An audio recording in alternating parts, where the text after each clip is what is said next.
তবে আপনার নির্দেশনা লাগবে উনি এখনো না, আমার নির্দেশনা দেওয়া আছে, তা ওপেন নির্দেশনা দিয়ে দিচ্ছে। এখন লেটার লিখবেন, ব্যবহার করবে, যেখানে পাবে সেটা গুলি করবে। জি। তবে কিছু ছবি দেখে পাকড়াও করা যায় না রাতের মধ্যে? সবগুলিকে অ্যারেস্ট করতে বলছি রাত্রে।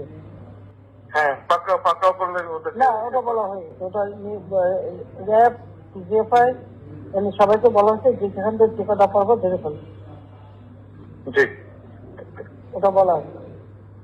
আর যেখানে গ্যাদারিং দেখবে সেখানে ওই উপর থেকে, এখন উপর থেকে করাচ্ছি, অলরেডি শুরু হচ্ছে কয়েকটা জায়গায়, জি কমে জি গেছে। জি। মোহাম্মদপুর থানার দিকে মনে হয় যাচ্ছে একটা আমাকে সরাসরি মোহাম্মদপুর বলবো। থানার দিকে, হ্যাঁ হ্যাঁ, তোকে পাঠায় দিই রাত্রে। জি। তবে আপনার নির্দেশনা লাগবে উনি এখনো না, আমার নির্দেশনা দেওয়া আছে, তা ওপেন নির্দেশনা দিয়ে দিচ্ছে। এখন লেটার লিখবেন, ব্যবহার করবে, যেখানে পাবে সেটা গুলি করবে। জি।